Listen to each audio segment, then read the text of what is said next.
ইস্কনের প্রতিষ্ঠাতা আচার্য শিল প্রভুপাদ কি জয়। ইস্কনের বর্তমান গুরুবৃন্দ কি জয়। হরে কৃষ্ণ। মায়াপুর ইস্কন মন্দির থেকে বৈশাখ মাসের শুক্লপক্ষের চতুর্দশী তিথিতে শ্রী শ্রী নৃসিংহদেব সহ ভক্তরাজ প্রহ্লাদ মহারাজকে আপনারা দর্শন করছেন। এই নৃসিংহ চতুর্দশী মহামহোৎসব হল ভগবান শ্রীবিষ্ণু তার পরম প্রিয় ভক্ত প্রহ্লাদ মহারাজকে রক্ষা করবার জন্য নৃসিংহ অবতার রূপে আবির্ভূত হন এবং হিরণ্যকশিপুকে বধ করে প্রহ্লাদ মহারাজকে রক্ষা করেন।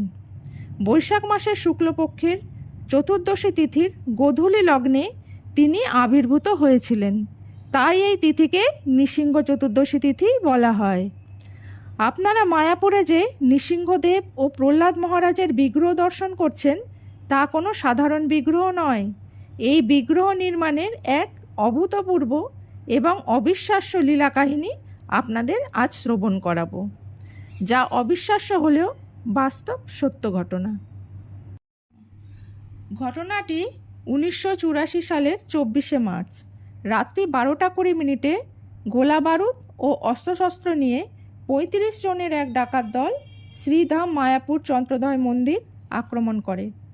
ওরা ভক্তদের টাকা পয়সা কেড়ে নিয়ে হয়রান করে এবং গালাগালিও করেছিল। পরিস্থিতি আরও ঘোরালো হয় যখন ওরা স্বর্ণখচিত শিল প্রভুপাদের এবং শ্রীমতী রাধারানীর বিগ্রহ অপহরণ করতে চেষ্টা করে। ভক্তরা নির্ভয়ে ডাকাতদের মোকাবিলা করতে এগিয়ে যান। ইস্কনের এক জুডো ক্যারাটেতে ব্ল্যাক বেল্ট পাওয়া ভক্ত তিনি 4 ডাকাতকে ঘাড় মোটকে মেরে ফেলেন। ডাকাতদের প্রতি গুলি ছোড়া হয়, আরও কয়েকজন ডাকাত মারাও পড়ে। ওদের পরিকল্পনা ভেস্তে যায়। শিল প্রভুপাদের মূর্তি উদ্ধার করা গিয়েছিল, কিন্তু শ্রীমতী রাধারানীকে আর প্রধান বেদিতে বিদ্যমান দেখা গেল না। এই ঘটনা ভক্তদের মনকে খুবই নাড়া দিয়েছিল এবং ইস্কন পরিচালক মণ্ডলী খুবই চিন্তিত হয়ে পড়লেন।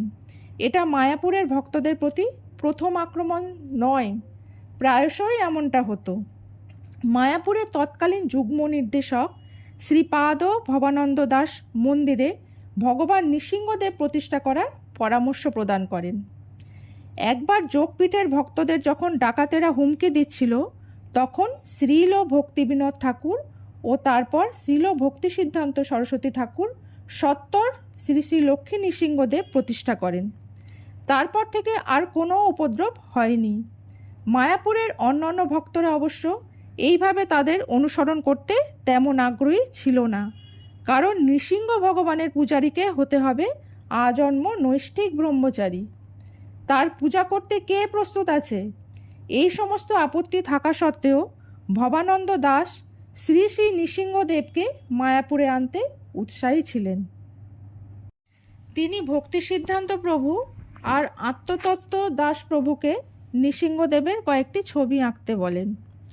একদিন শতপ্রণোদিত হয়ে তিনি বললেন যে শ্রীবিগ্রহের পা দুটি হবে বাঁকানো, যেন লাফিয়ে পড়তে প্রস্তুত এমন দেখতে হবেন, যেন হিংস্রভাবে এদিক ওদিক দেখছেন।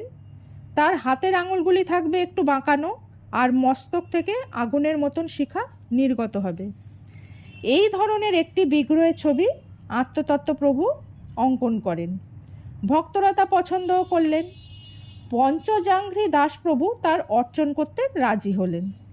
কলকাতার একজন ধনাঢ্য ভক্ত শ্রীমান ভক্ত রাধাপদ দাস এই বিগ্রহ নির্মাণ এবং প্রতিষ্ঠার জন্য যাবতীয় ব্যয়ভার বহন করতে চাইলেন। আত্মতত্ত্ব প্রভু এইসব কাজের জন্য দক্ষিণ ভারতে গেলেন।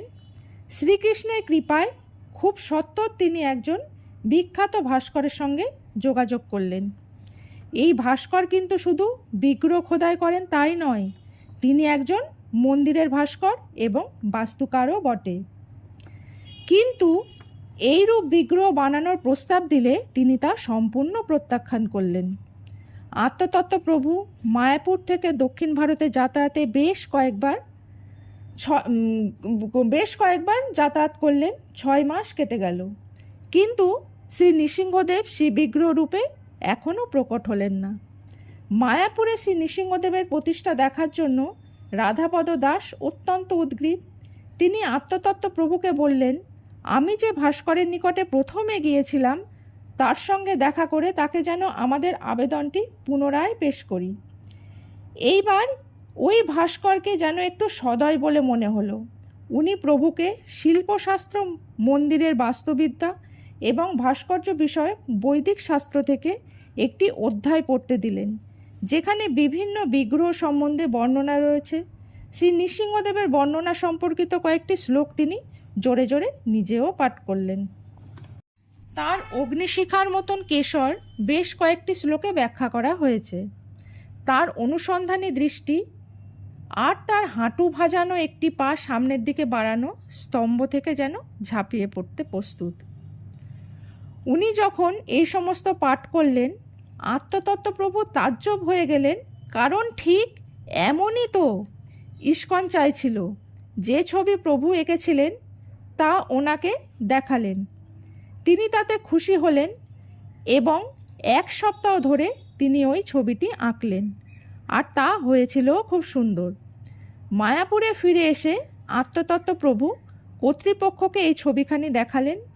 প্রত্যেকেই চাইলেন এই ভাস্করই যেন এই বিগ্রহ মতন হুবহু মূল বিগ্রহটি খোদাই করেন।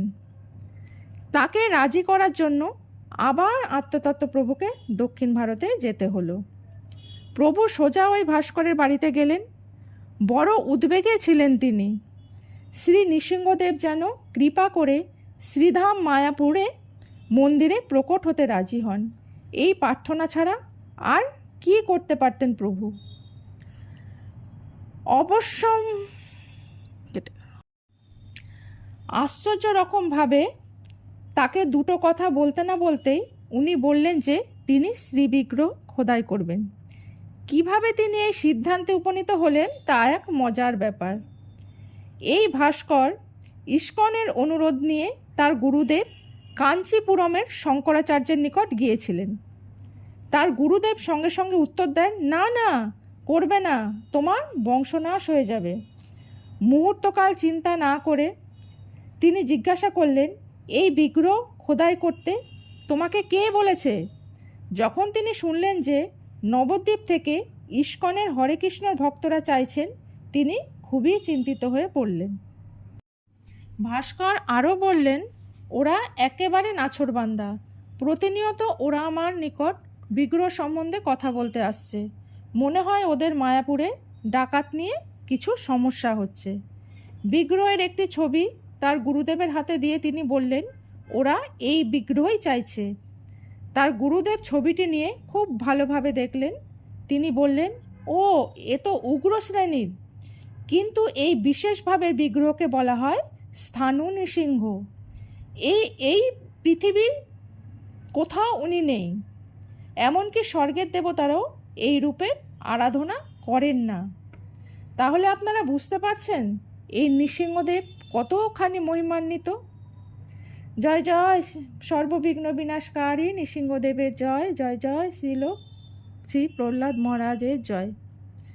তাহলে মূল আলোচনায় আমরা ফিরে আসি। এই বিগ্রহ উগ্র শ্রেণীর। উগ্র মানে ভয়ঙ্কর, ভীষণ ক্রুদ্ধ। এই শ্রেণীতে 9 প্রকার রূপ রয়েছে। এরা সকলেই খুব ভয়ঙ্কর। এরা যেটা চাইছে, স্থাণু নৃসিংহ স্তম্ভ থেকে বেরোচ্ছেন, না, এই বিগ্রহ তুমি খোদাই করো না, তোমার জন্য তা মঙ্গলজনক হবে না। কয়েকদিন পর ওই ভাস্কর একটি স্বপ্নাদেশ পান। স্বপ্নে তার গুরুদেব এসে তাকে বলেন, ওদের জন্য তুমি স্থাণু নৃসিংহদেব খোদাই করতে পারো। পরের দিন তিনি কাঞ্চিপুরম থেকে লোক মারফত প্রেরিত একখানি পত্রও পান। ওই পত্রখানি স্বয়ং শঙ্করাচার্য প্রেরিত। তাতে তিনি মন্দির সংস্কার সংক্রান্ত কিছু উপদেশ প্রদান করেছেন। তার নিচে একটি পাদটিকা ছিল, তাতে লেখা ছিল, ইস্কনের জন্য তুমি স্থাণু নৃসিংহ খোদাই করতে পারো। আত্মতত্ত্ব প্রভুকে ভাস্কর এই পত্রখানি দেখিয়ে বললেন, আমার গুরুদেব আমাকে আশীর্বাদ করেছেন, আপনাদের বিগ্রহ বানিয়ে দেব। প্রভু আনন্দে বিহ্বল হয়ে উঠলেন এবং ওনাকে কিছু টাকা অগ্রিম দিয়ে জিজ্ঞাসা করলেন বিগ্রহ খোদাই করতে কত সময় লাগবে। তিনি বললেন 6 মাসের মধ্যে প্রতিষ্ঠার জন্য বিগ্রহ তৈরি হয়ে যাবে। তারপর আত্মতত্ত্ব প্রভু মায়াপুরে ফিরে আসেন এবং পবিত্র ধামে 4 মাস নিশ্চিন্তে কাটিয়ে দক্ষিণ ভারতে গিয়েছিলেন। ভাস্করের সঙ্গে সাক্ষাৎ না হওয়া পর্যন্ত সেই যাত্রা ছিল সুব্যবস্থিত ও নির্বিঘ্নের। ওনাকে বললাম পুজোর জন্য প্রয়োজনীয় সমস্ত জিনিসপত্র কেনা হয়ে গিয়েছে, আমি বিগ্রহ নিতে এসেছি। ভাস্কর প্রভুর দিকে এমনভাবে তাকালেন যেন প্রভু বোধহয় বড়ই নির্বোধ। উনি বললেন, কি বিগ্রহ? আমি এখনো পর্যন্ত উপযুক্ত শিলাই পাইনি। শুনে প্রভুর মন খুব ভেঙে গেল। পায়ে আর বল পাচ্ছেন না, তিনি উঠতেই পারছিলেন না। তবুও তিনি বললেন, আপনি আমায় বলেছিলেন 6 মাসের মধ্যে প্রস্তুত হয়ে যাবে। উনি বললেন, আমি আমার প্রতিশ্রুতি বজায় রাখব। শিলা পাওয়ার 6 মাস পরে প্রতিষ্ঠার জন্য বিগ্রহ প্রস্তুত হয়ে যাবে। আত্মতত্ত্ব প্রভু সারা দক্ষিণ ভারত জুড়ে আত্মতত্ত্ব প্রভু হতাশ হয়ে প্রতিবাদ করলেন, সারা দক্ষিণ ভারত জুড়ে কত বড় বড় শিলাখণ্ড রয়েছে, সমস্যাটা কোথায়? শিক্ষক যেভাবে তার কম বুদ্ধিসম্পন্ন ছাত্রের দিকে দেখতে থাকেন, উনি যেন প্রভুর দিকে সেইভাবেই দেখছিলেন। উনি সুচিন্তিতভাবে বললেন, আমি কোনো উডুখল বানাচ্ছি না, আমি ভগবানের শ্রীবিগ্রহ বানাচ্ছি। শাস্ত্র আমাদের বিষ্ণু বিগ্রহ বানাতে কেবল বলেন যে জীবন্ত শিলাই ব্যবহার করা যাবে। যে শিলাখণ্ডের 7টি স্থানে আঘাত করলে প্রতিটি স্থান থেকে শাস্ত্রানুসারে শব্দ উৎপন্ন হবে, সেই শিলা হবে যথার্থ। আবার আর একভাবেও ওই শিলা জীবন্ত কিনা নির্ধারণ করা যায়। এক রকমের পোকা আছে শাস্ত্রে যাদের বজ্রকীট বলে, ওরা স্ফটিক ধরনের শিলা খায়। ওই পোকা যদি সেই শিলার এক প্রান্ত থেকে খেয়ে অপর প্রান্ত দিয়ে বেরিয়ে আসে আর তাতে ওই ছিদ্র বরাবরই থাকে, তাহলে সেটি যে জীবন্ত শিলা তাতে আর কোনো সন্দেহ থাকে না। এই ধরনের শিলাখণ্ড থেকেই কেবল নৃসিংহদেব বানানো যাবে। এই ধরনের শিলা কবিতা বলে। এইরূপ শিলা থেকে খোদাই করা শ্রী বিগ্রহের মধ্যে যথার্থ বিগ্রহের সমস্ত বৈশিষ্ট্য সুন্দরভাবে প্রস্ফুটিত হবে। ধৈর্য ধরুন, আপনি আন্তরিকতার সঙ্গে 1 খণ্ড 6 ফুটের শিলা অনুসন্ধান করছি। প্রভু এসব শুনে চমৎকৃত হলেন, আবার একটু উদ্বিগ্নও হলেন। মায়াপুরের ভক্তরা খুব সত্বর বিগ্রহ আসবে বলে চেয়ে আছেন। এখন তিনি তাদের নিকট কিভাবে এই জীবন্ত শিলা অনুসন্ধান ব্যাখ্যা করবেন? তারা হয়তো নৃসিংহদেবের মর্মর বিগ্রহই চেয়ে বসবেন। 2 মাস পরে প্রভু দক্ষিণ ভারতে ফিরে আসেন। তখনও অগ্রগতি কিছুই হয়নি। প্রতি 30 থেকে 40 দিনে একবার করে তিনি দক্ষিণ ভারত আর মায়াপুর যাতায়াত করতে থাকলেন। তারপর একদিন জীবন্ত শিলা পাওয়া গেল। আর ওই ভাস্কর যেন তখন এক ভিন্ন মানুষ হয়ে গিয়েছেন। 1 সপ্তাহের ওপর উনি বাড়িতেই যাননি। ঘন্টার পর ঘন্টা, দিনের পর দিন তিনি ওই শিলাখণ্ডই নিরীক্ষণ করতে থাকলেন। ওনার হাতে চক ছিল, কিন্তু তা দিয়ে কিছুই আঁকেননি। তিনি তার শ্রমিকদেরও কেবলমাত্র শিলাখণ্ডকে আয়ত করতে, বাকি অংশগুলি বাদ দিতে বলেছিলেন। পরের বারে যখন ওনার নিকটে গিয়েছিলেন, তখন উনি ওই শিলার ওপর একটি ছক করেছেন মাত্র, এই ব্যাস। তিনি তো চিন্তিত হয়ে পড়লেন। মায়াপুরের পরিচালক মণ্ডলী এদিকে অধৈর্য হয়ে উঠেছিলেন। প্রভু হতাশ হয়ে তাকে জিজ্ঞাসা করলেন, আপনি কি নিশ্চিত যে 6 মাসের মধ্যেই আপনি বিগ্রহের কাজ শেষ করতে পারবেন? উনি বললেন, ব্যস্ত হবেন না, কাজ শেষ হয়ে যাবে। কিছুদিনের মধ্যেই আত্মতত্ত্ব প্রভুকে আবার দক্ষিণ ভারতে যেতে হলো। বিগ্রহের আরও কিছু বিস্তারিত ব্যাপার, সেগুলি ঠিকমতো হচ্ছে কিনা সেই নিয়ে। ওই ভাস্করকে দেখলেন উনি গভীর মনোযোগ এবং যত্ন সহকারে এবং নিজে হাতেই বিগ্রহ খোদাই করছেন। সেই পর্যায়ে সেটি আর শিলা নেই, বিগ্রহের আকারে এসে গেছে। ভাস্কর তখন বিগ্রহের বাহুতে অনন্ত বানাতে শুরু করেছেন। সেগুলো করতে আরও 2 সপ্তাহ লেগেছিল। সব কিছুই খুব সূক্ষ্ম এবং মসৃণ করা হয়েছিল। প্রভু তা দেখে খুবই সুখী এবং প্রভাবিত হয়েছিলেন। তারপরেও বিগ্রহ সম্পূর্ণ করতে এই ভাস্করের প্রায় 1 বছরেরও একটু বেশি সময় লেগেছিল। বিগ্রহ তৈরি করার পর এক অদ্ভুত ঘটনা ঘটেছিল। বিগ্রহ সম্পূর্ণ করেই প্রভুকে উনি খবর দেননি। উনি কয়েকদিনের জন্য কোনো এক আত্মীয়ের বাড়ি বেড়াতে যাবেন ভেবেছিলেন। তখন ছিল বর্ষাকাল। কিছু লোক ওনাদের বাড়িতে বেড়াতেও এসেছিলেন। তাই তিনি ভেবেছিলেন নৃসিংহদেবকে ওই চালাঘরে তালা মেরে রাখলেই নিরাপদ। তাই করলেন। 2 দিন বাদে তার একজন প্রতিবেশী ছুটে এসে খবর দিলেন যে সেই চালাঘরে আগুন লেগেছিল। প্রচুর বৃষ্টি হয়ে সব কিছু ভেজা ছিল, কিন্তু নারকেল পাতার ছাউনিতে আগুন ধরে গেছে। তিনি ছুটে গিয়ে দেখলেন নৃসিংহদেব অক্ষত, কিন্তু ছাউনি পুড়ে ছাই হয়ে গিয়েছে। একবার ভাবুন তো, বৃষ্টিতে সমস্ত কিছু ভিজে গেছে, কিন্তু তাও নৃসিংহদেব তাও আগুন জ্বলে গেছে চালাতে, এবং নৃসিংহদেব অক্ষত রয়েছেন। জয় জয় শ্রী নৃসিংহদেবের জয়, জয় জয় প্রহ্লাদ মহারাজের জয়। সঙ্গে সঙ্গে উনি ফোন করেছেন আত্মতত্ত্ব প্রভুকে, দয়া করে আপনার বিগ্রহ নিয়ে যান, উনি সব পুড়িয়ে ফেলছেন। উনি যে এক্ষুনি যেতে চাইছেন এ থেকে বোঝা যাচ্ছে। ভাস্কর কেঁদে ফেললেন। এইভাবে কথা বলতে বলতে প্রভু উৎসাহের সঙ্গে দক্ষিণ ভারত গেলেন। একটি লরি ভাড়া করে তাতে অনেকটা বালি দিয়ে ভর্তি করা হলো।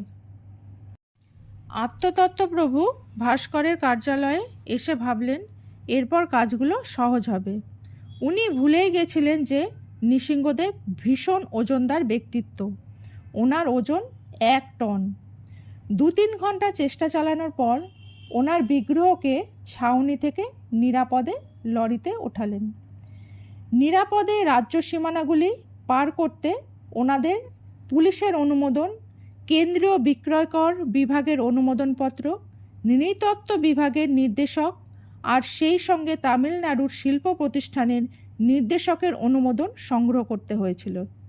ভাবুন তো, আমাদের মতন দেশে এইসব সরকারি অনুমোদনপত্র হাতে পেতে কতই না সময় লাগে।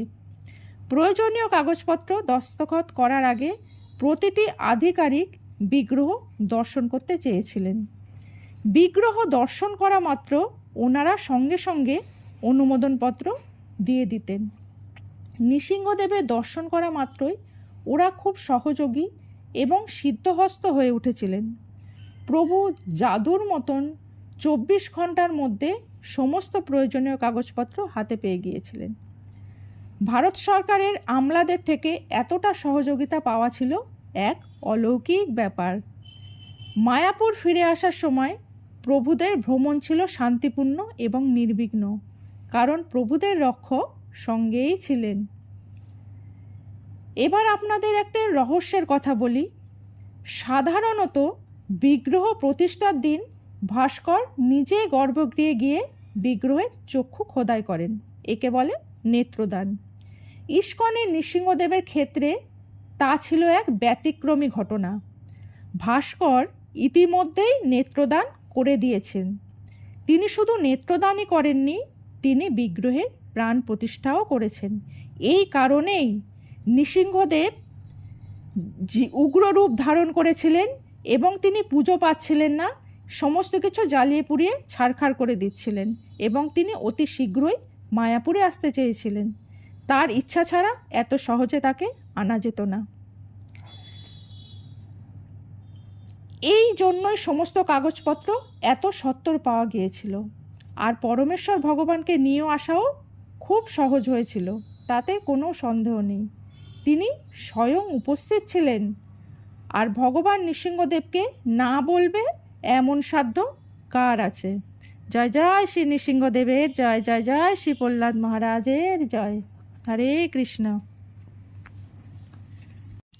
আত্মতত্ত্ব প্রভুর এই অদম্য প্রচেষ্টার ফলস্বরূপ আমরা সবাই আজ এই জীবন্ত শিলায় শ্রী শ্রী নৃসিংহদেবের সহ প্রহ্লাদ মহারাজকে দর্শন করতে সৌভাগ্য প্রাপ্ত হয়েছি। জয় জয় শ্রী আত্মতত্ত্ব প্রভু কি জয়, জয় জয় শিল প্রভুপাদের জয়, জয় জয় ভক্তবৎসল শ্রী শ্রী নৃসিংহদেবের জয়, জয় জয় সর্ববিঘ্ন বিনাশকারী শ্রী শ্রী নৃসিংহদেবের জয়, জয় জয় ভক্তরাজ প্রহ্লাদ মহারাজের জয়। হরি বল।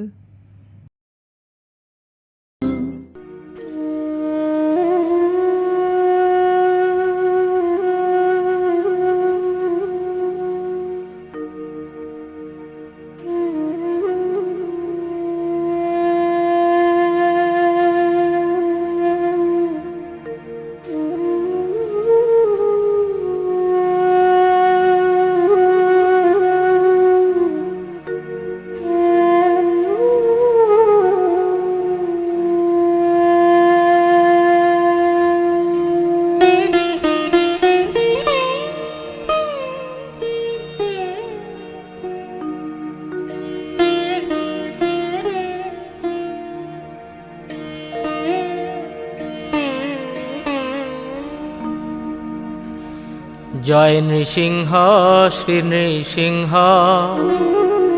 জয় জয় জয় শ্রী নৃসিংহ। উগ্রং বীরং মহাবিষ্ণুম, জ্বলন্তং সর্বতোমুখম। নৃসিংহং ভীষণং ভদ্রং, মৃত্যুর্মৃত্যুম নমাম্যহম। শ্রী নৃসিংহ জয় নৃসিংহ, জয় জয় জয় নৃসিংহ। প্রহ্লাদেশ জয় পদ্ম, মুখ পদ্ম ভৃঙ্গম।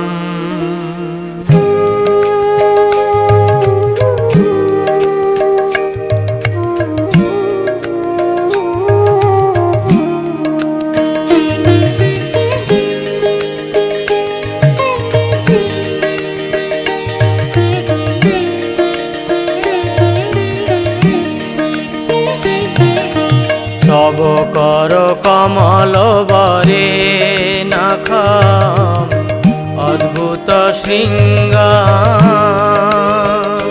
দলিত হিরণ্যকশিপু তনু ভৃঙ্গ।